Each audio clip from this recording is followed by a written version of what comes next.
கர்த்தருடைய மகா பரிசுத்தமுள்ள நாமத்துக்கு மகிமை உண்டாவதாக. கர்த்தர் நல்லவர், அவருடைய கிருபை என்றென்றும் நமக்குள்ளது. இன்றைக்கு சில காரியங்களை நாம் வேத புத்தகத்திலிருந்து பார்த்து தியானிக்க போகிறோம். இன்றைக்கு தேவனுடைய வசனம் பாருங்க. ஆண்டவராகிய தேவன் உலகத்தை படைத்தப்போ மனிதனை ஆசீர்வதித்து தான் படைத்தார். அவர் எங்கேயுமே சபிக்கலை. ஆதியாகமம் 1ஆம் அதிகாரம் 28வது வசனத்தை கேட்கவும். Genesis chapter 1 and verses 28. பின்பு தேவன் அவர்களை நோக்கி, நீங்கள் பலுகி பெருகி பூமியை நிரப்பி அதை கீழ்ப்படுத்தி சமுத்திரத்தின் மச்சங்களையும் ஆகாயத்து பறவைகளையும் பூமியின் மேல் நடமாடுகிற சகல ஜீவ ஜந்துக்களையும் ஆண்டு கொள்ளுங்கள் என்று சொல்லி தேவன் அவர்களை ஆசீர்வதித்தார். அல்லேலூயா. தேவன் மனிதனை படைத்து ஆணும் பெண்ணாக செய்து அவர்களை பலுகி பெருகி பூமியின் மேல் உள்ள சகலவற்று மேலும் நீங்கள் ஆசீர்வதிக்கப்பட்டிருக்கணும் என்று கூட கர்த்தர் சொன்னார். நம்ம எல்லோருக்கும் தெரிந்த விஷயம்தான். ஆண்டவர் ஆதாமையும் ஏவாளையும் ஆசீர்வதித்து, ஆண்டவருடைய திட்டத்தில் மரணம் கிடையாது, ஆண்டவருடைய திட்டத்தில் நோய் கிடையாது, ஆண்டவருடைய மனதுக்குள்ளாக மனுஷனுக்கு வறுமை கிடையாது, பிரச்சனை கிடையாது, கொலை கிடையாது, கொள்ளையடிக்கிறது கிடையாது, ஏமாற்றுகிறது கிடையாது, எதுவுமே இல்லை. ஆண்டவர் பூமியை படைத்தப்போ பூமியை மிகவும் நன்றாக இருக்கிறது என்று செம்மையாக தேவன் இந்த உலகத்தை படைத்தார். ஆனால் இன்றைக்கு பார்க்கிற காலத்துக்கும் அன்றைக்கு பார்க்கிறதுக்கும் ஒரு சம்பந்தமே இல்லை. இன்றைக்கு எங்கு பார்த்தாலும் மரணம், எங்கு பார்த்தாலும் கொலை, எங்கு பார்த்தாலும் குற்றம், எங்கு பார்த்தாலும் ஏமாற்று, எந்த கவர்மெண்ட் எந்த ஒரு அரசாங்கம் வந்தாலும் ஊழல், இப்படிப்பட்ட காரியங்கள் தான் அநேகம் நடந்து கொண்டிருக்கிறது. தேவன் மனிதனை ஏன் படைத்தேனோ என்று கூட அவர் சொல்லி வருத்தப்பட்டார் என்று கூட அதே ஆதியாகமம் 6ஆம் அதிகாரத்தில் நாம் வாசிக்கிறோம். அவருடைய மனசு ரொம்பவும் கஷ்டப்பட்டுச்சான். சில காரியங்கள் நாம் செய்திருப்போம், அதற்கு பிறகு நம்மளே யோசிப்போம், ஏன் தான் இப்படிப்பட்ட காரியம் நடந்ததோ. முக்கியமாக பெற்றோர்கள் குழந்தையை பெற்றெடுக்கும் போது மிகவும் சந்தோஷம் இல்லை? பிள்ளைகள் பெறும்போது, அது ஆண் பிள்ளையாக இருந்தாலும் பெண் பிள்ளையாக இருந்தாலும் பிறக்கும்போது ஒரு மிகுந்த சந்தோஷம், ரொம்பவும் சந்தோஷப்படுவார்கள். ஆனால் சிலருடைய வாழ்க்கையில் அந்த பிள்ளைகள் வளர்ந்து அவர்கள் குற்றம் செய்து இவர்களை வெறுத்து இவர்களுக்கு விரோதமாக நடந்து கொள்ளும்போது சில காலங்கள் அவங்க யோசிப்பாங்க, எனக்கு ஏன் தான் ஆண்டவர் பிள்ளைகளே கொடுத்தாரோ. அப்படி கேட்டிருக்கீங்களா? யாராவது உங்கள்கிட்ட சொல்லியிருக்கிறாங்களா? ஏன் தான் பிள்ளைங்களை எனக்கு ஆண்டவர் கொடுத்தாரோ, கொடுக்காம இருந்தாவே நல்லா இருந்திருக்கும், இது அடங்காதா இருக்குது, கீழ்ப்படியாதா இருக்குது. நிறைய பேர் நம்மக்கிட்ட கூட சொல்லியிருக்கிறாங்க, எனக்கு இந்த பிள்ளையே இல்லாமல் இருந்தாவே நல்லா இருந்திருக்குமே, நான் சந்தோஷமாக இருந்திருப்பேன், இவ்வளோ உபத்திரப்படுத்துகிறோம், டெய்லி வந்து பணத்தத்தா. சில பிள்ளைங்க இருப்பாங்க வேலை செய்யாமல் 25-28 வயதானாலும் வீட்டில் போய் அப்பா அம்மா கிட்ட காசு கொடு, காசு கொடு, காசு கொடு, காசு கொடு. வேலைக்கு போனால் போக மாட்டான், காசு கொடு. ஏன் காசு? ஃப்ரெண்ட்ஸுக்கிட்ட போகணும், குடிக்கணும், சாப்பிடணும், கொஞ்சம் பந்தாவாக அவங்க முன்னாடி நடந்து கொள்ளணும், ஒரு நல்ல பைக் எடுக்கணும், எல்லாரும் முன்னாடி ஒரு சீன் போடணும். அவங்க அப்படி காசு கொடு, காசு கொடு, காசு கொடுன்னு கேட்டுக்கிட்டு இருந்தா அந்த அப்பா அம்மா அவங்க ஒவ்வொரு நாளும் குடிச்சிட்டு வீட்டுக்கு வரும்போது ஏன் தான் இந்த பிள்ளைய பெற்றெடுத்தனோ என்று யோசிப்பாங்க. அதே போல் பெண் பிள்ளைகள் பெற்றோர்களுடைய பேச்சு கேட்காம கண்ட இடத்துக்கு போய் இரவும் பகலும் அங்கேயும் இங்கும் சுற்றும் போது இந்த பெண்ணால் எங்களுக்கு எவ்வளவோ அவமானம், பிறந்திருக்காமல் இருந்தாவே நலமாக இருந்திருக்குமே என்று கூட யோசிப்பாங்க. சில குடும்பங்களில் பார்த்தீங்கன்னா அப்படி அவமானத்தினால அந்த ஊருக்குட்டே வேற ஒரு ஊருக்கு போயிடுவாங்க அந்த பிள்ளைகளுடைய காரணத்தினால. எனக்கும் நான் வந்து காலேஜில் வேலை செய்கிற நாட்களில் அப்படி ஒரு ஸ்டூடெண்ட் இருந்தான். அவன் குடி பழக்கத்துக்கு அடிமையிட்டான். 20 வயது இருக்கும்போதே குடிப்பழக்கத்துக்கு அடிமை. அவன் ஒரு கிறிஸ்தவ பழையன்தான், மெத்தடிஸ்ட் சபைக்கு சேர்ந்தவன். ஆனால் குடிச்சு எப்போவுமே அந்த ஹான்ஸு பான் பராக்கு இது வாயில் போட்டுக்கிட்டே இருப்பான். நான் சொல்லுவேன், நீ இதெல்லாம் விட்டு மனம் திரும்பினா. அவன் சொல்லுவான், சார் உங்கள் மாதிரிலாம் நான் இருக்க முடியாது, எனக்கு 60 வயசு ஆகும்போது உங்களை விட அதிகமாக நான் பைபிள் படிச்சுக்கிட்டு இருப்பேன், கர்த்தருக்கு ஊழியம் செய்வேன், எல்லாம் செய்வேன். ஆனால் இப்போ வந்து அனுபவிக்கிற காலத்தில் அப்படிலாம் செய்யக்கூடாது, அது பெரிய தப்பு என்று சொன்னான். நான் சொன்னேன், சரி கர்த்தர் உன்னை தொடட்டும்னு சொல்லி அனுப்பிட்டேன். அவன் உத்தரப்பிரதேஷ் மாநிலத்துக்கு சேர்ந்த ஒரு நபர். அவங்க குடும்பத்தில் போய் அவங்க படிப்பை முடித்ததுக்கு பிறகு வேலை செய்யலை. ஒவ்வொரு நாளும் வீட்டில் போய் அவங்க அம்மா கிட்ட, அவங்க நல்ல வசதி பெற்ற குடும்பம், போய் பணத்தை தான் 5000 ரூபாய் வேணும், 2000 ரூபாய் வேணும், 1000 ரூபாய் வேண்டும் என்று பணத்தை கேட்டுக்கிட்டே இருப்பான். அவங்க அம்மாவும் அந்த பணத்தை கொடுத்துக்கிட்டே இருப்பாங்க. என்ன பண்ணுறது, பிள்ளை அல்லவா, பெத்தாச்சு, கொடுக்கா காட்டி விடாதுன்னு சொல்லி கொடுத்துக்கிட்டே இருக்கிறாங்க. இவன் அதை கொண்டு போய் போதைப் பொருட்களை வாங்குவதும் குடிப்பதும் அப்படிப்பட்ட நிலைமைக்குள்ளாக போய் மிகவும் இரவும் பகலும் குடித்து புகைப்பிடித்து அப்படிப்பட்ட பழக்கத்துக்கு அடிமை ஆகிவிட்டான். கடந்த வருடம் ஒரு நாள் நான் ஒரு ஸ்டேட்டஸ் வாட்ஸ்அப்பில் பார்க்கும்போது அவங்களுடைய ஃபெலோ ஸ்டூடெண்ட் அவங்க போட்டிருந்தாங்கோ, he is no more, rest in peace, அவன் மரித்து விட்டான் என்று சொல்லி அவங்க ஸ்டேட்டஸில் போடுது. அவனுக்கு அப்போ சரியாக 29-30 வயது. எனக்கு ஒரே ஆச்சரியம், இவங்ககிட்ட தான் நம்ம பேசினோமே, இவனை தான் மனம் திரும்ப சொல்லணுமே, எப்படி மறிச்சிட்டான், ஏதாவது நோய்பட்டு மறிச்சிட்டானா, என்ன தற்கொலை பண்ணிக்கிட்டானா என்று சொல்லி கேட்கும்போது, குடிப்பழக்கத்தினால் அதிகமாக அந்த குடிப்பழக்கத்துக்கு போய் லிவரெல்லாம் கெட்டு ஹாஸ்பிட்டலில் 5 நாட்கள் அவன் வந்து அட்மிட் ஆகி கடைசியில் மறித்து விட்டான். அருமையானவர்களே, இதை கேட்கும்போது அவன் சொன்ன வார்த்தைகள் என்ன, எனக்கு 60 வயது வரைக்கும் நான் இஷ்டம் போல வாழ்ந்து அதுக்கு பிறகு தேவனுக்காக மனம் திரும்பி வாழுவேன் என்று சொன்னான். அப்படிப்பட்ட ஒரு வாய்ப்பு அவனுக்கு கிடைக்கவில்லை. அவனுடைய வாழ்க்கை குறைந்து போய் அழிந்து போயிருக்கிறதுனால தேவன் அவனுக்கு ஒரு நல்ல வாழ்க்கையை கொடுக்க வேண்டும் என்று சொல்லி என்னை கொண்டும் அவனோடு பேசினார், மனம் திரும்பும்படியாக சொன்னார், வேத வசனத்தை பகிர்ந்து கொடுத்தார். ஆனால் அவன் அதை அசட்டையாக எண்ணினான். அதே போல தான் தேவன் கூட மனிதர்களை எதுக்கு படைச்சார்னா, அவங்களுடைய பிள்ளைகளாக, தேவனுடைய குமாரர்களாக குமார்த்திகளாக இருக்கும்படியாக தான் ஆதாம் ஏவாள் அவங்களுடைய சந்ததியை படைத்தார். பாருங்க, எல்லோருக்கும் தெரியும், குழந்தைகளை பெற்றெடுத்தா அவங்க 100% கீழ்ப்படிவாங்களோ இல்லையே தெரியாது, ஆனாலும் பெற்றெடுக்கிறோம். ஏனென்றால் அப்படிதான் நம்மளுடைய அன்பு. அதே போல தான் தேவனுக்கும் தெரியும் மனிதன் கீழ்ப்படியாமல் போக கூட வாய்ப்பு இருக்கிறது என்று சொல்லி, ஆனாலும் தேவன் அவருக்காக குழந்தைகளாக பிள்ளைகளாக நம்மை படைத்தார்.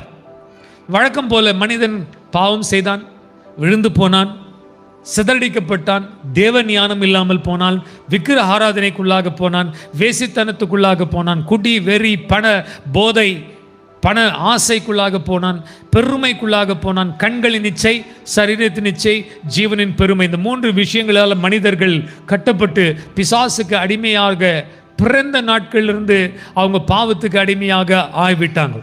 அப்படிப்பட்டவர்களை தேவன் மீட்டெடுக்கும்படியாக நமக்கு எல்லாருக்கும் தெரியும். இன்றைக்கு குறைவாக சபைகளிலும் வெளியிலும் சொல்லப்படுகிற காரியம் என்னவென்றால், இயேசு கிறிஸ்துவின் சுவிசேஷம். அல்லேலூயா. சுவிசேஷம் சொல்லப்படாவிட்டால் ஜனங்கள் மனம் திரும்ப முடியாது. சுவிசேஷம் என்றால் என்ன? ஒரு நற்செய்தி, நல்ல செய்தி. என்ன நல்ல செய்தி? தேவன் மனிதனாக இந்த பூமியில் வந்தார், பாவங்களை மன்னிக்கிறார்.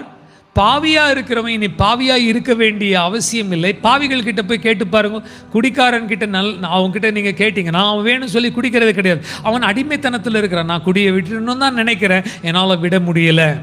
அதே மாதிரி தான் அசுத்தமான வாழ்க்கை வாழ்கிற ஒரு மனிதன்கிட்ட போய் கேட்டு பாருங்க, நான் இப்படி அசுத்தமாக இருக்கணும்னு நினைக்கல, அந்த ஆசை என்னை தூண்டும் போது அது அந்த சோதனைக்கு என்னை நான் ஒப்பு கொடுக்குறேன். யாருமே வேணும்னு சொல்லி தெரிந்து பாவம் செய்ய விரும்புறது கிடையாது. அப்படிப்பட்ட சூழ்நிலைகளுக்குள்ளாக அவங்களை அறியாமல் அவங்களுக்கு மேலாக ஒரு சக்தி, ஒரு வல்லமை அவங்களுக்குள்ளாக கிரியை செய்யுது. அருமையான சகோதரனே சகோதரியே, இந்த இடத்துல உட்கார்ந்து கேட்டுக்கொண்டிருக்க இந்த வசனத்தை கேட்டுக்கொண்டிருக்கிற நீங்கள் கூட எப்பவுமே உங்களுடைய வாழ்க்கையில் தெரிந்து வேணும்னு சொல்லி பாவத்தை செய்கிறது கிடையாது.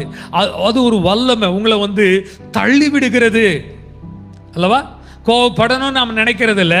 சிலர் பேசுகிற அந்த வார்த்தைகளை கேட்ட உடனே நமக்குள்ள என்ன ஆகுது?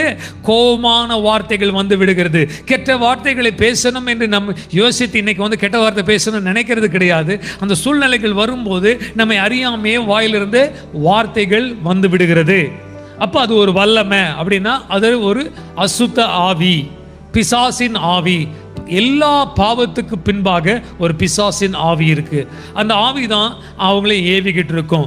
வெறுப்பின் ஆவி, கசப்பின் ஆவி, மன்னிக்க முடியாத ஒரு ஆவி, தேவனை வெறுக்கிற ஒரு ஆவி, சுவிசேஷத்தை வெறுக்கிற ஒரு ஆவி, பரிசுத்த வாழ்க்கையை வெறுக்கிற ஒரு ஆவி. அப்படிப்பட்ட ஆவி ஒவ்வொரு மனிதனுக்குள்ளாக அவங்கள அறியாமே அவங்க காதில் பேசிக்கிட்டு இருக்கோம், அவங்களுடைய மனதுக்குள்ளாக அது கிரியை செய்துட்டு இருக்கோம். நிறைய பேருக்கு அது தெரியாது. அவங்க நினைப்பாங்க நான் தான் யோசிக்கிறேன். கிடையாது. உங்களுக்குள்ள ஒரு ஆவி கிரியை செய்ய ஆரம்பிக்குது. அந்த ஆவியை கேட்டு கேட்டு கேட்டு செய்யும்போது அந்த பாவ பழக்கம் அவங்களுக்குள்ளாக உண்டாகிவிடுது. பாவம் செஞ்ச உடனே தேவனிலிருந்து நாம் பிரிக்கப்படுகிறோம். ஆண்டவர் ஒரு நற்செய்தியை கொடுத்தார். நற்செய்தி என்றால் ஒரு நல்ல செய்தி. பாவத்துக்கு நீங்கள் அடிமையாக இருக்க தேவையில்லை. இயேசு என்கிற ஒருத்தர் வந்து உங்களை பாவத்திலிருந்து விடுதலை செய்து விட்டார். மரியாளை பார்த்து காபிரியேல் தூதன் பேசும்போது சொன்ன வார்த்தை என்னது? அவருக்கு இயேசு என்கிற பெயர் வைப்பீர்கள். அதனுடைய அர்த்தம் அவர் தன்னுடைய ஜனங்களுடைய பாவங்களை மன்னிப்பார். அப்படியா? இயேசு என்ற பெயருக்கு என்ன அர்த்தம்?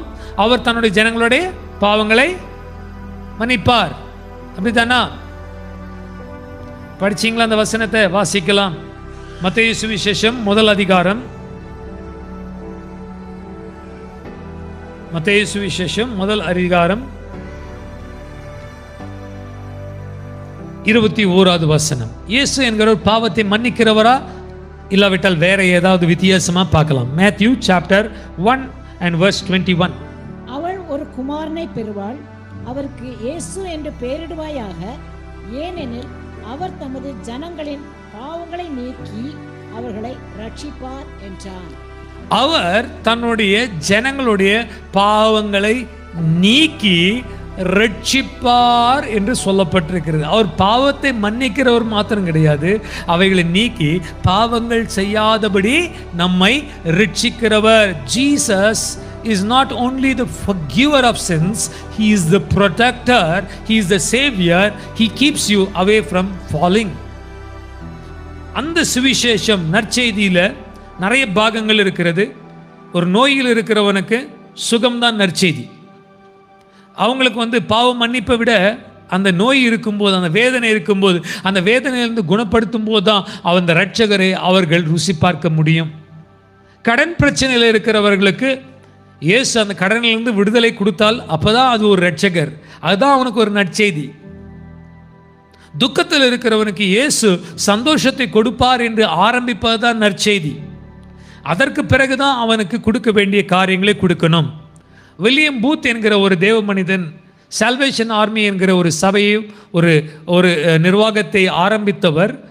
அவருடைய ரிட்சிப்பின் மார்க்கம் எப்படி என்றால் சோப், சூப் அண்ட் சால்வேஷன் என்கிற ஒரு ஃபார்முலா வைத்து கொண்டார். அப்படி என்றால் உடல் தேவை ஒருவனுக்கு பார்க்கும்போது அவனுக்கு சோப்பு வேண்டும் என்றால் முதலாவது சோப்பை கொடுங்கள், உங்களுடைய உடம்பை சுத்தம் பண்ணிக்குவோங்க ஐயா, சந்தோஷமாக இருங்கோ. அவன் சுத்தம் பண்ணிக்கிட்டு வந்த பிறகு ஆகாரத்தை கொடுங்கள். பசியாக இருக்கிறவனுக்கு ஆகாரத்தை கொடுங்கள். தெருவில் இருக்கிற ஒரு பிச்சைக்காரன்கிட்ட போய் நம்ம இயேசு உன்னை வந்து நேசிக்கிறார், பரலோகம் இருக்கிறது, அது பாவம் மன்னிப்புன்னு அவனுக்கு தெரியாது. அவனுக்கு அப்போ சாப்பாடு வேணும், நல்ல துணி வேணும், வஸ்திரம் வேணும், அவனுக்கு ஒரு வேலை வேணும். அதையெல்லாம் கொடுக்கும்போது தான் அதற்கு பிறகு அவன் சந்தோஷமாக இருக்கும்போது, ஐயோ இவ்வளோ அன்பாக இருக்கிறாரே என்று சொல்லும்போது, அவருடைய நற்செய்தியை சொல்லும்போது ஜனங்கள் மனம் திரும்புவார்கள். அருமையானவர்களை, நம்மை சுற்றிலும் இருக்கிற இந்த 21ஆம் நூற்றாண்டில் இருக்கிற ஜனங்கள் கூட பலவிதமான தேவைகளோடு இருக்கிறாங்களா இல்லையா? ஒருவேளை இன்றைக்கு சூப்புக்காக யாரும் எதிர்பார்க்கல. எல்லாருக்கும் ஆகாரம் இருக்கலாம், வஸ்திரம் இருக்கலாம். துக்கத்தில் இருக்கிறார்கள், வேதனையில் இருக்கிறார்கள், காயப்பட்டிருக்கிறார்கள். தற்கொலையின் எண்ணத்தோட வாலிப சகோதர சகோதரிகள், பிள்ளைகள் வந்து தற்கொலையின் எண்ணத்தினால ஏங்கி கொண்டிருக்கிறார்கள். இந்த மாதத்திலேயே, கடந்த மாதத்திலே 2 பேர் எனக்கு தெரிஞ்ச ஒரு நெட்வொர்க்கில் இருக்கிறவங்க 2 வாலிபர்கள் தற்கொலை செய்து கொண்டார்கள். ஒருவன் காதல் தோல்வி என்று தற்கொலை செய்து கொண்டான். மற்ற ஒருவன் வந்து பிறந்து, அவனுக்கு திருமணமாய் குழந்தை பிறந்து 40 நாள் இருக்கும்போது தற்கொலை செய்து மரித்து விட்டான். காரணம் என்னவோ தெரியவில்லை. வாலிபர்கள் தற்கொலை செய்து கொண்டிருக்கிறார்கள், துக்கத்தில் இருக்கிறார்கள். நோய்பட்டவங்க இருக்கிறாங்க, பேயால் பிடிக்கப்பட்டவங்க இருக்கிறாங்க. பணம் கஷ்டத்திலையும் கடன்லையும் லட்சக்கணக்கான கோடிக்கணக்கான ரூபாய் கடன் பண்ணிவிட்டு அதில் இருந்து வெளியில் வர வழி தெரியாமல் தவித்து கொண்டிருக்கிறவங்க நம்மை சுற்றிலும் இருக்கிறார்கள். வெறுப்பில் இருக்கிறவங்க இருக்கிறாங்க, கசப்பில் இருக்கிறவங்க இருக்கிறாங்க. இவங்களுக்கெல்லாம் நற்செய்தி அறிவிக்கப்பட வேண்டும்.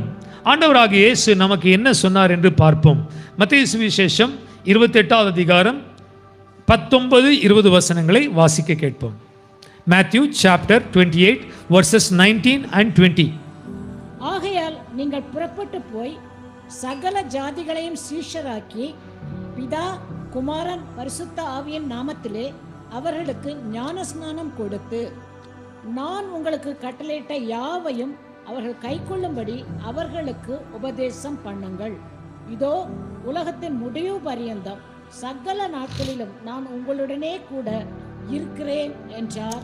ஆமென். ஆமென். கடைசி இந்த வசனத்தை தியானித்து நம்ம முடிக்க போகிறோம். கவனித்து கேளுங்க. ஆண்டவராகிய இயேசு உயிரோடு எழுந்ததுக்கு பிறகு கடைசியாக அவர் வானத்துக்குள்ளே எடுக்கப்படுகிறதுக்கு முன்பாக அவங்களுடைய சீஷர்களை அழைத்து சீஷர்களோடு பேசுகிறார். என்ன சொன்னார்? வானத்திலும் பூமியிலும் சகல அதிகாரம் எனக்கு கொடுக்கப்பட்டது. இதோ நீங்கள் புறப்பட்டு போய் சகல ஜனங்களை சீஷர்களாக மாற்றி பிதா குமாரன் பரிசுத்த ஆவியின் நாமத்தினால ஞானஸ்நானம் கொடுங்கள். 19வது வசனம் எதை குறிக்கிறது என்றால், அந்த வசனம் குறிக்கிற காரியம் எவாஞ்சலிசம். அப்படி என்றால் அறியப்படாதவர்களுக்கு சுவிசேஷம் அறிவிக்கப்பட வேண்டும் என்கிற ஒரு கிரேட் கமிஷன், ஒரு பெரிய கட்டளையை நமக்கு கொடுத்திருக்கிறார். இயேசுவை குறித்து தெரியாதவர்களுக்கு இதோ ஒருத்தர் இருக்கிறார், உன்னுடைய வாழ்க்கையில நற்கிரியை செய்கிறவர், உனக்கு ஒரு நற்செய்தி என்று தெரிவிக்க வேண்டியது சபை விசுவாசிகளுடைய கடமை, ஊழியக்காரர்களுடைய கடமை, சீஷர்களுடைய கடமை. சகல ஜனங்களுக்கும் உலகம் எங்கிலும் புறப்பட்டு போய் இந்த நற்செய்தியை அறிவியுங்கள் என்று சொன்னார். Go and preach this gospel to all the nations and make them my disciples by baptizing them in the name of the Father, Son and the Holy Spirit. 2000 வருஷம் முடிந்து விட்டது. இப்போவும் ஆண்டவர் நம்மை பார்த்து சொல்லுகிற காரியம் go and preach the gospel. நாம் சகல ஜாதி ஜனகத்துக்கும் இந்த சுவிசேஷத்தை அறிவிக்க வேண்டும். அதை விசுவாசிக்கிறவர்களை சீஷர்களாக மாற்ற முதல் ஞானஸ்நானம் கொடுத்து பிதா குமாரன் பரிசுத்தாவின் நாமத்தினால அவர்கள் ஞானஸ்நானம் கொடுக்க வேண்டும். இது ஒரு வேலை. 20வது வசனம் பார்க்கும்போது 2வது வேலை எழுதியிருக்கிறார். அந்த ஞானஸ்நானம் பெற்றவர்களுக்கு என்ன பண்ண வேண்டும்? நான் உங்களுக்கு போதித்த யாவையும் அவர்களுக்கு போதித்து, உங்களுக்கு நான் கட்டளையாக கொடுத்த யாவையும் அவர்களுக்கு போதித்து, எதற்கு போதிக்கணும்? அவர்கள் அதை கை கொள்ளும்படியாக நீங்கள் போதிக்க வேண்டும் என்று சொன்னார். இதோ சகல காலமும் உலகம் முடிகிற வரைக்கும் நான் உங்களோடு கூட இருக்கிறேன். இது 2வது காரியம், சீஷர்களாக மாற்றுகிறது. வருகிறவர்களை சபையில் வைத்து சபையில் அவர்களுக்கு சகல தேவனுடைய கட்டளைகளை சொல்லி கொடுத்து அவர்களை தயார் பண்ணி சீஷர்களாக மாற்ற வேண்டும் என்று கூட ஆண்டவர் நமக்கு கட்டளை கொடுத்திருக்கிறார். இன்றைக்கு நம்ம என்ன செஞ்சுக்கிட்டு இருக்கிறோம்? இங்க 2வது பாகத்தை செய்துக்கிட்டு இருக்கிறோம். நீங்க எல்லாம் ரட்சிக்கப்பட்டுட்டீங்கோ, பிதாகுமாரன் பரிசுத்தாவின் நாமத்தினால சேர்க்கப்பட்டீங்கோ, சபையில் இருக்கிறீங்கோ. கடைசி வரைக்கும் உங்களுடைய ஆத்மா வளரும்படியாக இந்த ஆண்டவராகிய இயேசு கட்டளை கொடுத்த காரியங்களை மறுபடியும் சபையில் போனீங்கன்னா எந்த இடத்துலையுமே புது செய்தி இல்லை. பைபிளில் இருக்கிற விஷயம்தான் மறுபடியும் சொல்லிக்கிட்டு இருக்கிறோம். எதுவும் புதுசாக நவமாக சொல்ல முடியாது. அப்படி நவமாக புதுசாக ஏதோ ஒன்று கண்டுபிடிச்சி சொல்லணும்னு அதெல்லாம் கேட்டுட்டிங்கன்னா ஆபத்து. அதெல்லாம் தேவனை விட்டு நம்ம தூரமாக கொண்டு போயிடும். இந்த வேத புத்தகத்தில் இருக்கிற காரியத்தை மறுபடியும் உங்களுக்கு ஞாபகப்படுத்த வேண்டும் என்பதுதான் தேவனுடைய சித்தம். பேதுரு சொல்லுகிறார், நான் மறுபடியும் உங்களுக்கு சொன்ன காரியத்தை ஞாபகப்படுத்துகிறேன். பவுல் கூட சொல்லுகிறார், நான் ஏற்கனவே உங்களோடு கூட இருந்து பகிர்ந்து கொண்ட காரியத்தை மறுபடியும் சொல்லுகிறேன். இன்றைக்கு நீங்களும் நானும் இயேசு கிறிஸ்துவின் சீடர்களாக மாற வேண்டும் என்பதுதான் தேவ சித்தம். அவர் நமக்கு போதித்த யாவையும் கேட்கும்படியாக கிடையாது, கற்றுக்கொள்ளும்படியாக மாத்திரம் கிடையாது, சந்தோஷப்படும்படியாக மாத்திரம் கிடையாது. தேவனுடைய கட்டளைகள் எதற்கு இருக்கிறது? பார்த்து மரியாதை செலுத்துகிறதுக்காக கிடையாது. ஐயோ எவ்வளோ பெரிய கட்டளை என்று அதை வர்ணித்து சொல்லுகிறது கிடையாது. தேவனுடைய கட்டளைகள் இருக்கிறது, நீங்களும் நானும் கடைபிடித்து அதை செய்யும்படியாக தான் இந்த வார்த்தைகளை கொடுத்திருக்கிறார். இனி ஒரு வார்த்தையை பார்ப்போம். யாக்கோபுக்கு எழுதின நிருபம் 1வது அதிகாரம் 22வது வசனம். James chapter 1 and verses 22. யாக்கோபு 1:22. அல்லாமலும் நீங்கள் உங்களை வஞ்சியாதபடிக்கு திருவசனத்தை கேட்கிறவர்களாய் மாத்திரமல்ல, அதன்படி செய்கிறவர்களாயும் இருங்கள். பாருங்க, உங்களை நீங்கள் வஞ்சித்துக் கொள்ளாதிருங்கள் என்று ஒரு எச்சரிக்கையை பரிசுத்த ஆவியானவர் யாக்கோபு மூலமாக தருகிறார். என்ன எச்சரிக்கை? What is the warning God is giving? Do not deceive yourself. எதற்காக உங்களை நீங்கள் வஞ்சித்துக் கொள்ளக்கூடாது என்று சொல்லுகிறார் என்றால், வார வாரமாக இங்க ஓயாம சொல்லிக்கிட்டு இருக்கிற காரியத்தை நீங்க கேட்டுவிட்டு சந்தோஷப்பட்டுட்டு போகிறது கிடையாது. அப்படி செய்தீர்கள் என்றால் உங்களை நீங்க வஞ்சித்துக் கொண்டிருக்கிறீங்களாம். அன்பான சகோதரனே, சகோதரியே, வாலிப தம்பி, வாலிப தங்கச்சி, இன்றைக்கு நீங்கள் இந்த வசனத்தை கேட்டுட்டு அறிந்து கொண்டு பைபிளில் நல்ல ஞானம் பெற்றுக்கொள்வது நல்ல விஷயம்தான். ஆனால் நீங்கள் அதை மாத்திரம் செய்துவிட்டு விட்டுட்டீங்கன்னா உங்களையும் நீங்கள் வஞ்சித்து கொண்டிருக்கிறீங்க. நம்மை நாம் வஞ்சித்து கொண்டிருக்கிறோம். நீங்கள் கேட்கிறவர்களாக மாத்திரம் இல்லாமல் அந்த வார்த்தைகளை செய்கிறவர்களாக இருக்க வேண்டும். அநேக கட்டளை இருக்கிறது. சிலர் நினைக்கிறாங்க புதிய ஏற்பாட்டு காலத்துக்கு வந்துட்டோம், இனி கட்டளைகளே நமக்கு கிடையாது, கிருபை கடியில் இருக்கிறோம். கிருபையின் உபதேசம் இன்றைக்கு வேகமாக அக்கினியை போல பரவி உலகமெங்கிலும் அளவுக்கு அதிகமான கிருபை, ஹைப்பர் கிரேஸ் தியாலஜி என்கிற ஒரு நடைமுறையில் போய்கிட்டு இருக்குது. நீ என்ன வேணாம் செய், நீ பாய் ஃப்ரெண்டோடு வாழு, கேர்ள் ஃப்ரெண்டோடு இருந்து கொண்டு கர்த்தர் உன்னை பரலோகத்துக்கு கொண்டு போவார். விபச்சாரம் செய்தாலும் பரவாயில்ல, வேசித்தனம் செய்தாலும் பரவாயில்ல, தேவனுடைய இயேசு என்ற நாமத்தை நீ சொல்லிட்டுனா பரலோகத்துக்கு போயிடுவேன். நீ கொள்ளையடித்தாலும் பரவாயில்ல, நீ லஞ்சம் வாங்கினாலும் பரவாயில்ல, கர்த்தருடைய காணிக்கை பெட்டியில் நிறைவாக கொண்டு வந்து போட்டுட்டுனா கர்த்தர் உன்னை தூக்கி கொண்டு பரலோகத்தில் பெரிய இடத்தை கொடுத்துருவார். இதுதான் இந்த அளவுக்கு மிஞ்சின கிருபை என்கிற போதனை சொல்லி கொண்டிருக்கிறது. ஆனால் வேதம் அப்படி சொல்லவில்லை. அவர் சொல்லுகிற காரியங்களை நாம் கடைபிடிக்கும்படியாக தான் இந்த காரியங்கள் கொடுக்கப்பட்டிருக்கு. என்ன சொன்னார்? 2 சட்டை இருக்கிறவன் இல்லாதவனுக்கு ஒரு சட்டையை கொடுக்கணும். கொடுத்துருக்குறோமா? நம்ம ஃபெயில் ஆயிட்டோம்.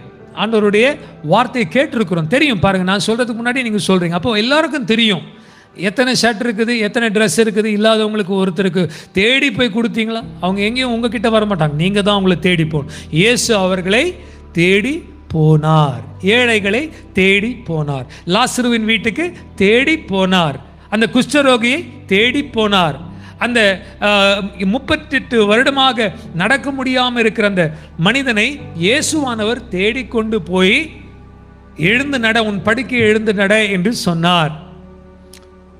ஆண்டவர் இன்றைக்கு நமக்கு சொல்லுகிற காரியம், 2 சட்டை இருக்கிறவன் இல்லாதவனுக்கு கொடுக்க கெடுவன், ஆகாரம் இருக்கிறவன் இல்லாதவனோட அந்த ஆகாரத்தை பகிர்ந்து கொள்ள வேண்டுமா? நம்ம எல்லாரும் 3 வேளை சாப்பாடு சாப்பிட்றோம். எப்பயாவது யோசிச்சிங்களா, சாப்பிடாதவங்க யாருன்னா இந்த இடத்துல இருந்தால் அவங்களுக்கு ஒரு வேளை ஆகாரத்தை நான் கொடுக்கணும். இது நமக்குள்ள இதுதான் ஆண்டவருடைய வசனத்தை பிராக்டிக்கலாக கீழ்ப்படுகிறது. ஏழைகளுக்கு கொடுக்கணும், எளியோர்களுக்கு கொடுக்கணும், ஊழியங்களுக்கு தாங்கணும், மிஷனரிகளுக்கு கொடுக்கணும், அப்படி என்று சொல்லுகிறார். 2வது ஒரு கட்டளை பார்ப்போம். உங்களுடைய வீணான வார்த்தைகளால் நீங்கள் நியாயத்திற்கப்படுவீங்க. அப்படின்னா நல்ல வார்த்தைகளாக கூட இருக்கலாம், சும்மா தேவையில்லாமல் வள குழன்னு பேசிக்கிட்டு இருந்தால் அதனால பெரிய ஆபத்து. ஆண்டவர் கேள்வி கேட்க போகிறாராம்.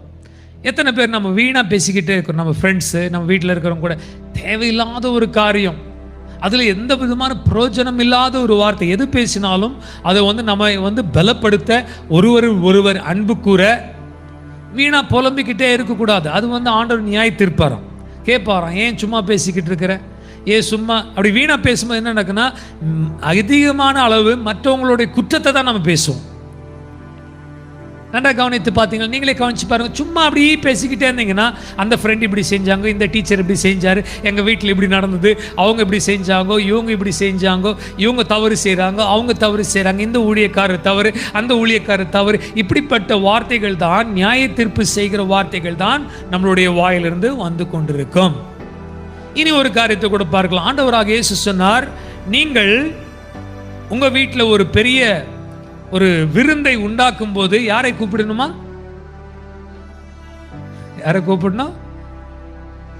குருடர்களையும் செவிடர்களையும் ஏழைகளையும் இல்லாதவர்களையும் எல்லோராலும் ஒடுக்கப்பட்டு தள்ளப்பட்டவர்கள், சமுதாயத்தினால் வெறுக்கப்பட்டு அவர்களை பார்த்தாலே நாற்றம் எடுக்கிறது, தூரமாக நில்லு என்று சொல்லக்கூடியவர்கள், அப்படிப்பட்டவர்களை தேடி கண்டுபிடித்து அவங்களுக்கு தான் அழைப்பு கொடுக்கணுமா? நம்ம வீட்டில் கல்யாணம், நம்ம வீட்டில் ஒரு பர்த்டே ஃபங்க்ஷன், அப்படிப்பட்ட ஏழைப்பட்டவங்களாம் வாங்க வாங்க எங்கள் வீட்டுக்கு வாங்க, இன்னைக்கு ஒரு விருந்து, உங்களுக்கு எல்லாம் ஸ்பெஷல் கெஸ்ட் நீங்கள் தான் என்று சொல்லி கூப்பிட்டு வரணுமா.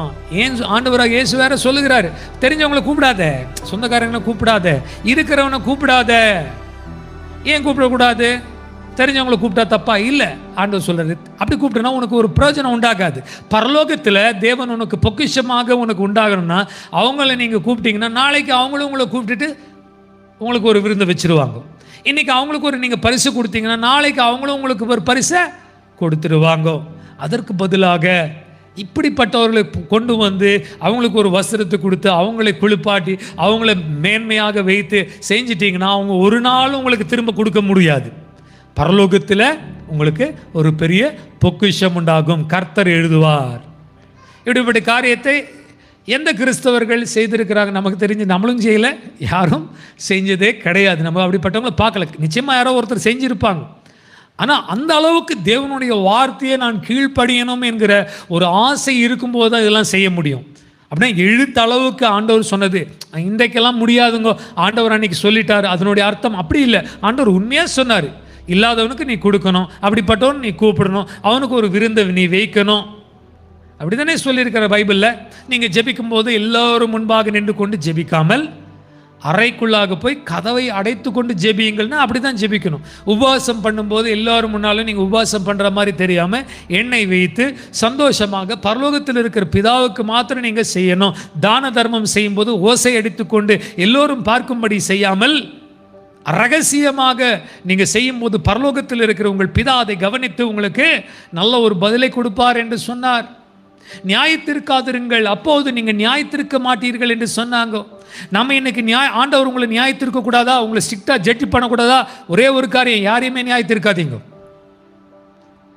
If you don't judge anyone, God is not going to judge you. You are free man. அல்லேலூயா.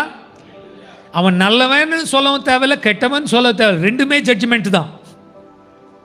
இவங்க பரலோகத்துக்கு போயிடுவாங்க என்று சொல்றதும் ஜட்ஜ்மெண்ட் தான், அவங்க பரலோகத்துக்கு போக மாட்டாங்க என்று சொல்றதும் ஜட்ஜ்மெண்ட் தான். புரியுதுங்களா? தீர்ப்பு, நியாய தீர்ப்பு என்றால் கெட்டது மாத்திரம் இல்லை, நல்லது கூட சொல்றது.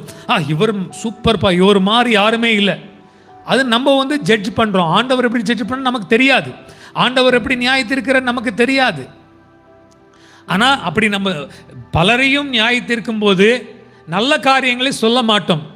நமக்குள்ளே வர்றது அவங்களுக்குள்ளே இருக்கிற ஏதாவது ஒரு குறையை தான் எடுத்து காட்டி சுட்டி காட்டி பேசுகிறது மனிதனுடைய இயல்பு, நமக்கு இருக்கிற ஒரு நேச்சர் அப்படிப்பட்டது. அதனால் இயேசுவானவரை பாருங்கள், அவர் யாரையுமே நியாயத்திருக்கலையாம்.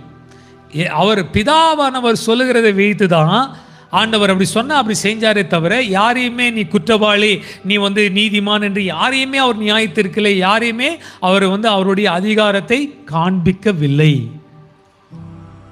பிரியமானவர்களே, நாம் சீஷர்களாக மாறும்போது இப்படிப்பட்ட வசனங்களை தேடி கண்டுபிடிக்கணும். இதை நான் எப்படி செய்யணும்னு சொல்லி நம்ம யோசிக்கணும், உட்காந்து யோசிக்கணும். இதை எப்படி நான் செய்யணும் ஆண்டவரே, இந்த வசனத்தை நான் எப்படி செய்யணும், எப்படி நியாய தீர்க்காமல் இருக்கணும் ஆண்டவரே, நியாய தீர்க்காதீங்கன்னு சொல்லுங்க, என்னை அறியாமல் நான் தீர்க்கிறேன், இதை நான் செய்யாமல் இருக்கணும், உங்களை போல நான் மாறணும். அப்படி கேட்கும்போது தான் இதை தான் ஆண்டவர் சொல்கிறார்.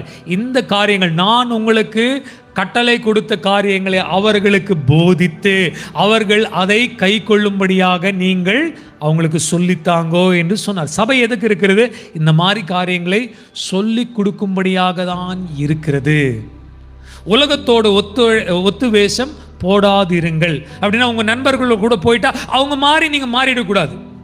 டக்குன்னு என்ன பண்ணுவாங்க, கிறிஸ்தவங்க நல்லா தான் இருப்பான், அது வரைக்கும் ஸ்தோத்திரம் சொல்லிக்கிட்டு இருப்பான், அது வரைக்கும் பிரைஸ் எல்லாம் சொல்லுவாங்க, அது வரைக்கும் வர்ஷிப் பண்ணுவான், அது வரைக்கும் பிரசங்கம் பண்ணுவான். சில ஜனங்களோடு போகும்போது அப்படியே அவங்களுடைய குணத்தை மாற்றிப்பாங்க, அவங்க என்ன தப்பாக நினச்சிப்பாங்க. முக்கியமாக இப்போ இந்த காலகட்டங்களில் பார்த்தீங்கன்னா குடிப்பது தவறா என்று கேட்டால் இப்போல்லாம் தவறே கிடையாது. அது சோஷியலாக அக்செப்டபிள். இதுக்கு முன்பு மாதிரி குடிச்சுட்டு அவன் கெட்டவன்னு யாருமே சொல்லலை.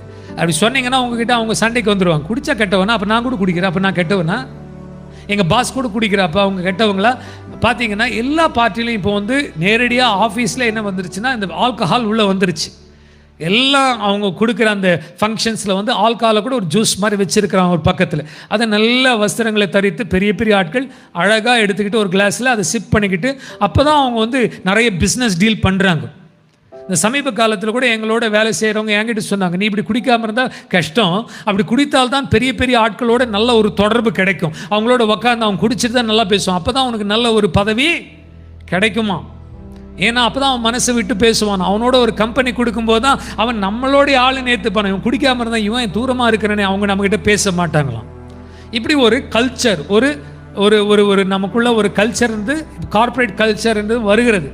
அந்த மாதிரி நேரத்தில் கிறிஸ்தவனாக இருக்கிற சீஷராக இருக்கிற நீங்கள் வந்து சரி அவங்க அப்படி சொல்கிறாங்க கொஞ்சமாக குடிங்க, அவங்க சொல்கிறாங்க நிறையெல்லாம் குடிக்க தேவையில்லை, சும்மா இவ்வளோ எடுத்துக்கிட்டு ஒரு கப்பில் எடுத்துக்கிட்டு அதை வச்சுக்கிட்டே அப்படியே பேசிக்கிட்டே இருக்கணுமா, ஒரு சிப் எடுப்பது அப்படி பேசி. அப்போ அவன் என்ன நினைப்பான், நம்ம ஆளு இவன் கூட குடிக்கிறான், அதுதான் அவனுக்கு தேவை. ஒரு கிறிஸ்தவளாக இருக்கும்போது இது கட்டாயமாக நீங்கள் செய்ய முடியாது.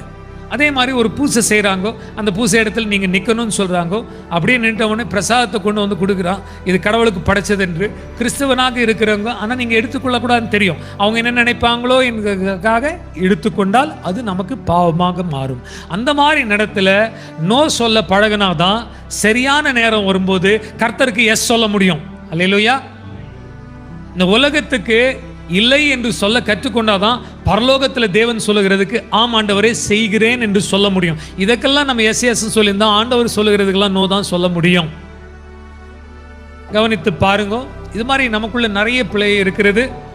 அன்பு கூறுங்கள், அன்பு கூறுகிறதுக்கு நீங்கள் கடனாளிகளாக இருக்கணும்னு சொல்லியிருக்கிறார். நம்ம எல்லாம் பணத்துக்கு தான் கடனாளியாக இருக்கிறோம், அன்பு கூறுகிறதுக்கு கடனாளியாக இருக்கிறது கிடையாது. ஸோ இந்த விஷயங்கள் எல்லாம் கூட நீங்கள் கற்றுக்கொண்டு வேதத்தில் ஒரு கட்டளையை நாம் எடுத்துக்கொள்வோம். ஒரு வாரத்துக்கு ஒரு கட்டளையை நான் கடைபிடிக்க வேண்டும். ஒரு விஷயம் ஆண்டவர் சொல்கிறாரு, நீ இரக்கமாக இரு. இந்த வாரமெல்லாம் நான் இரக்கமாக இருக்க போகிறேன். எல்லோரும் மேலும் மனம் இரக்கமாக இருக்கிறவர்கள் பாக்கியவான்கள், அவர்கள் இரக்கத்தை பெற்றுக்கொள்வார்கள். நாம் மற்றவங்களுக்கு வந்து இரக்கமாக இருந்துட்டோன்னா அவங்க நமக்கு இரக்கமாக இருப்பாங்க. நாம் அவங்களுக்கு கடினமாக நடத்திட்டோன்னா நம்ம கூட மற்றொருத்தன் வந்து நம்மை கடினமாக நடத்துவான். அல்லேலூயா. இதயத்தில் சுத்தமாக இருக்கிறவன் பாக்கியவான், அவன் தேவனை தரிசிப்பான். தேவனை தரிசிக்க ரொம்ப சிம்பிள், இதயத்தில் சுத்தமாக இருந்தாலே போதும். ஆண்டவரே என்னை வந்து தரிசியும் நம்ம ஜெபிக்கிறோம், ஆனால் ஒரு நாள் நடக்கிறது இல்லை. ஏன்னா இதயத்தில் சுத்தம் இல்லை. இங்கே சுத்தம் இருந்தால் தான் அவர் ஆட்டோமேட்டிக்காக உங்களுக்கு தரிசனம் ஆகிவிடுவார். இதை கேட்கிற இந்த வார்த்தைகளை கேட்கும்போது நாம் கூட இந்த காலவெளியில் இந்த வார்த்தைகளை நாம் எடுத்துக்கொள்வோம். ஆண்டவரே உங்களுடைய வார்த்தைகளை மற்றவங்களுக்கு சொல்லுகிறது மாத்திரம் இல்லை, முதல்ல நம்ம மற்றவங்களுக்கு சொல்லணும்னா ஒரு எவேஞ்சலிசம் செய்யணும். அப்படின்னா அறியப்படாதவங்களுக்கு இயேசுவை குறித்து நீங்கள் சொல்லணும்னா காரணம் என்ன தெரியுமா? அவங்க உங்களுடைய லைஃப்பை பார்ப்பான். அந்த கிறிஸ்தவனாக இல்லாத சகோதரனோ சகோதரியோ உங்கள் லைஃப்பை பார்ப்பாங்க, இவங்க எப்படி இருக்காங்கோ. அவங்க உங்களை குறித்து தெரியும்ல. நீங்கள் கலீகாக இருந்தால், உங்கள் ஃபேமிலி மெம்பராக இருந்தால் உங்களுடைய ப்ளஸ்ஸு மைனஸ் எல்லாம் தெரிஞ்சிருக்கும்.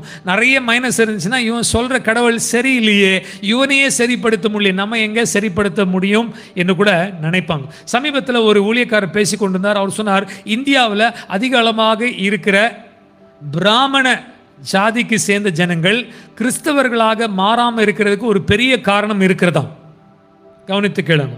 பிராமணர்களாக இருக்கிறவர்கள் இயேசுவை ஏற்றுக்கொள்ளாமல் கிறிஸ்தவர்களாக சுவிசேஷத்தை அறிந்தாலும் வராமல் இருக்கிறதுக்கு ஒரு பெரிய காரணம் இருக்கிறதாம். அந்த காரணம் யார் என்றால் கிறிஸ்தவர்கள் தான். ஏனென்றால் இவர்கள் எல்லாரும் இந்த பிராமின்ஸாக இருக்கிறவங்க எங்கே இருக்கிறாங்கன்னா பெரிய பெரிய பதவியில் கணக்கு இன்கம் டேக்ஸ் டிபார்ட்மெண்ட்டில் அவங்க தான் அதிகமாக இருக்காங்க. அவங்க எல்லா ஊழியங்களும் கிறிஸ்தவர்களும் எப்படி இன்கம் டேக்ஸ் செலுத்துகிறாங்க அவங்களுக்கு நல்லா தெரியுமா. இதில் எல்லாம் தில்லுமுள்ளு பண்ணுறாங்கோ. அப்போ அவங்க நினைக்கிறாங்களா, நம்ம பண்ணுறது தான் அவனும் பண்ணுறான், நம்ம இந்த பேரை வச்சு சொல்கிறான், அவன் இயேசுன்னு சொல்கிறான், இந்த பகவான் சொல்கிறான், அவன் இயேசு பகவான் சொல்கிறான், இதுக்கும் அதுக்கும் வித்தியாசம் இல்லை, ரெண்டு பேரும் ஒரே மாதிரி இருக்கணும், நான் ஏன் அவனை மாதிரி மாறணும் என்று சொல்லி யோசிக்கிறாங்க. Because they know how many Christians are paying the taxes, how many ministries and ministers are paying the taxes clearly. They know they are not paying it. They are fooling around in the government, so they think that there is no difference between Christianity and our own religion. It is all the same. அப்போ நம்ம சொல்லுகிற வார்த்தைகளை விட நம்மளுடைய செயல்கள், அந்த வார்த்தைகளோட நம்மளுடைய ஜீவன் வந்து அதுக்கு பிரதிபிம்பித்து அது நம்மளுடைய வாழ்க்கை காட்டும்போது தான் அவங்க அதை வந்து பின்பற்றுவாங்க. அடுத்ததாக நாம் ஒவ்வொரு நாளும் சீடர்களாக மாற ஆண்டவர் சொன்ன கட்டளைகள். சீடனாக இருக்கிறவன் என்ன செய்வான்? கடைசியாக ஒவ்வொரு நாளும் ஜெபிப்பாங்க. ஒவ்வொரு நாளும் நம்ம ஜெபிக்கிறோமா, ஃபெயில் ஆயிட்டோன்னா அப்போ அங்கே போயிடுச்சு. வேதத்தை வாசிப்பாங்க, வேதத்தை வாசிக்கிறோமா போச்சு. சுவிசேஷம் அறியாதவங்களுக்கு இயேசு குறித்து சொல்லுகிறோமா போச்சு. கர்த்தருக்காக தசம பாகங்களையும் காணிக்கைகளையும் தவறாமல் கொடுப்பான். தசம பாகத்தை இன்னைக்கு நீங்கள் திருடிட்டு இருக்கீங்களா? அது ஆண்டவரை இங்கே சபைக்கு கொடுக்க சொல்ல, கர்த்தருக்கு நீங்கள் கொடுக்க வேண்டியது கர்த்தருக்கு நீங்கள் கொடுத்தே ஆகணும். அப்படி திருடுகிறவன் திருடன், திருடிதான். The one who steals God's money, the tithes and offerings, they are called thieves. There is no other name. எந்த ஒரு பொருளை, மற்றவங்களுடைய பொருளை நாம் எடுத்தால் நமக்கு திருடன் என்கிற ஒரு பேர், பட்டம் கொடுத்துருவாங்க. ஆண்டவருடைய பணத்தை எடுத்தால் கூட அதே பேர், பட்டம் தான் நமக்குள்ளாக வரும். அதை செய்கிறோமா? இல்லைன்னா அங்கேயும் போச்சு. அல்லேலூயா. இப்படி நம்ம கவனித்து அலசி பார்க்கணும். ஏன் நம்ம சர்ச்சுக்கு வரோம்? ஏன் நம்ம ஒரு 2 மணி நேரம் இந்த இடத்துல உக்காந்து இருக்கிறோம்? ஏன் பைபிளை தூக்கிட்டு வரோம்? இதுக்கெல்லாம் ஒரு அர்த்தத்தை நம்ம கொடுக்கும்போது முதலாவது நம்மளுடைய வாழ்க்கையில் ஆண்டவர் கிரியை செய்ய ஆரம்பிப்பார். அதற்கு பிறகு மற்றவர்களுக்கு நாம் வெளிச்சமாக, நாம் வழிகாட்டியாக மாற முடியும். நமக்குள்ளே இருக்கிற குறைகளை நம்ம பார்க்கணும். ஆண்டவர்கிட்ட போய் கேட்கணும், ஆண்டவர் இந்த குறையெல்லாம் இருக்குது, என்னால் முடியல ஆண்டவர், ஜெபிக்க முடியல, என்னால் வேதத்தை வாசிக்க முடியல, என்னால் சுவிசேஷம் சொல்ல முடியல, என் தசமபாகம் காணிக்கை செலுத்த முடியல, நான் ஏமாற்றிக்கிட்டு இருக்கிறேன், எனக்கு தெரியும் ஆண்டவரே, இதெல்லாம் நான் செய்யாமல் இருக்கிறேன், என் அந்தரங்க வாழ்க்கையில் பாவம் இருக்கிறது, நான் வெளியும் உள்ளேயும் ஒரே மாதிரி இருக்கணும். இன்றைக்கி நிறைய பேர் வேஷம் தரிச்சிருக்கிறாங்க. நேற்று தினத்தில் நம்ம சபைக்கு சேர்ந்த ஒரு சகோதரன் சொல்லுகிறார், என்னுடைய மனைவியின் காரணத்தினால் தான் நான் சபைக்கு வராமல் இருக்கிறேன் என்று சொல்லுகிறாங்க. யோசிச்சு பாருங்க. அப்படி சொல்கிறாங்கன்னா அவங்களுடைய லைஃப்பில் நிறைய விஷயம் தவறாக இருக்குது. பாஸ்டர், உங்களுக்கு முன்பாக அவங்க ஆராதனை செய்கிறதை என்னால் பார்க்க முடியல, அது ரொம்பவும் எனக்கு அருவருப்பாக இருக்கிறது என்று ஒரு கணவன் சொல்லுகிறார். யோசிச்சு பாருங்க. அவர் சொல்கிறார், நான் வராமல் இருக்கிற காரணமே என் ஒய்ஃப் தான். அங்கே அந்த மாதிரி சண்டை போட்டுட்டு இங்கே இவ்வளோ மாதிரி ஆராதனை செஞ்சா அதை என்னால் பார்க்க முடியல, என்னை மன்னிச்சிடுங்க, அதனால தான் சபைக்கு வராமல் இருக்கிறேன். அப்போ யார் தடைப்படுத்துகிறாங்க? உங்களுடைய வீட்டில் இருக்கிறவங்க வராமல் போகிறதுக்கு நீங்கள் தடையாக இருந்தால் ஆண்டவர் உங்கள் நியாய தீர்ப்பில் கேட்பார். நீங்கள் தடையாக இருக்கக்கூடாது, அவங்கள கொண்டு வருகிறதுக்கு ஒரு வாய்க்காலாக இருக்க வேண்டும் என்று கூட கற்றுக்கொள்ளலாம். கர்த்தர் நமக்கு அப்படிப்பட்ட கிருபைகளை கொடுத்து நம்மை நடத்துவாராக. இந்த வசனங்களை தேவன் ஆசீர்வதிப்பாராக. இந்த கேட்ட இந்த காரியங்களை பிராக்டிக்கலாக நம்மளுடைய வாழ்க்கையில் செய்து முடிக்க தேவன் நமக்கு கிருபை கொடுப்பாராக. கண்களை மூடுவோம், ஜெபிப்போம். பரிசுத்தமும் இரக்கம் நிறைந்த பரலோக பிதாவே, இந்த நல்ல காலை வேளைக்காக ஸ்தோத்திரம் ஆண்டவரே. நாங்கள் எல்லோரும் ஏதோ ஒரு விதத்தில் குறைவுள்ளவர்களாக இருக்கிறோம். எங்களுடைய வாழ்க்கையை நாங்கள் ஆராய்ந்து பார்க்கும்போது, அலசி பார்க்கும்போது, இயேசுவை பின்பற்றுகிறவர்கள் என்று சொல்லிக் கொண்டிருந்தாலும் இயேசு கிறிஸ்துவின் அடிச்சுவடுகளில் நடக்காமல், உங்களுடைய வார்த்தைகள், உங்களுடைய கட்டளைகளை கீழ்ப்படியாமல், கை கொள்ளாமல் நாங்கள் இருக்கிறோம். நீங்கள் சொன்னீங்க, இரக்கமாயிருங்கள், அப்போது இரக்கத்தை பெறுவீர்கள். நீர் சொன்னீர், இதயத்தில் சுத்தமாக இருக்கிறவன் பாக்கியவன், அவன் தேவனை தரிசிப்பான். நீதிக்காக பசி தாகம் உடையவன் அவன் பாக்கியவான், அவனுடைய பசி தாகம் தேவன் தீர்த்து பரலோக ராஜ்யம் அப்படிப்பட்டவங்களுக்கு உண்டாகிவிடும் என்று கூட நீங்கள் நிச்சயமாக சொன்னீங்க. இந்த காலை நேரத்தில் இந்த வேத வசனங்கள் நாங்கள் கேட்டோம்.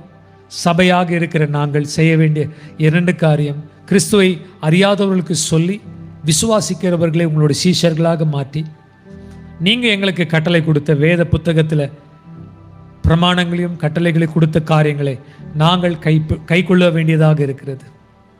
நாங்கள் குறைவுள்ளவர்களாக இருக்கிறோம். உங்களுக்கு முன்பாக நாங்கள் குருடர்களாகவும் வஸ்திரம் இல்லாதவர்களாகவும் இருக்கிறோம். என்னண்டை வா, நான் உன்னுடைய குருட்டுத்தனத்தை போக்குவேன், உனக்கு வஸ்திரத்தை கொடுத்து நீதியின் ஆடையை உடுத்துவேன் என்று சொன்னீரேன். இந்த காலை வேளையில் இயேசு கிறிஸ்துவின் பாதத்தில் மேல் விழுகிறோம், மன்னிப்பு கேட்கிறோம். எத்தனையோ கட்டளைகள் இருக்கிறது. ஏழைகளை விசாரியுங்கள், திக்கற்றவர்களை தூக்கி எடுங்கள், பலவீனர்களுக்காக போராடுங்கள், பசியாக இருக்கிறவனுக்கு ஆகாரத்தை கொடுங்கள், வஸ்திரமில்லாதவனுக்கு வஸ்திரத்தை கொடுங்கள், சிரசால் அடைக்கப்பட்டவனை போய் தரிசித்து பாருங்கள் என்று எத்தனை கட்டளைகளை எங்களுக்கு நீங்கள் கொடுத்தீங்க. ஏதோ ஒரு காரணத்தினால நாங்கள் ஆண்டவரை செய்ய முடியாமல் எங்களை நாங்கள் ஏமாற்றி கொண்டிருக்கிறோம். யாக்கோபு 1 அதிகாரம் 22வது வசனத்தில் ஆவியானவர் சொன்னீர், இந்த வார்த்தையை கேட்டுவிட்டு செய்யாமல் இருந்தால் அவன் தன்னைத்தான் ஏமாற்றி கொள்ளாமல் அதை கேட்கிறவர்களாக மாத்திரமில்லாமல் வார்த்தையை செய்கிறவர்களாக இருக்க வேணும். இன்னைக்கு எங்களுக்கு எல்லாருக்குமே தெரியும், மோட்ச மார்க்கம் தெரியும், பரிசுத்த வழி, பரிசுத்தமான ஜீவிக்க வழிகள் தெரியும். எங்களுக்கு ஞான குறைவினால் இல்லை, நாங்கள் செய்யாமல் இருக்கிறதே எங்களுக்கு ஒரு பெரிய பாதிப்பை உண்டாக்கி கொண்டிருக்கிறது. இன்றைக்கு இந்த சபையோடு பேசினது என்னோட தான் நீர் பேசினீர் என்று முதலாவது நான் விசுவாசிக்கிறேன். அதற்கு பிறகுதான் மற்றவங்க. நான் தான் ஆண்டவரை பிரசங்கித்த, நான் தான் இதை முதலாக கேட்டேன்.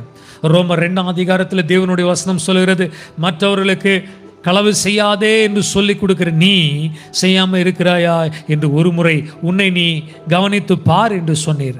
அப்படி ஒவ்வொருத்தரும் நாங்கள் கவனித்து பார்க்க உதவி செய்யும். அவங்களுடைய ஆவி, ஆத்மா, சரீரத்துக்கு வேண்டிய நல்ல ஒரு ஆரோக்கியத்தையும் பலனையும் கொடுங்க.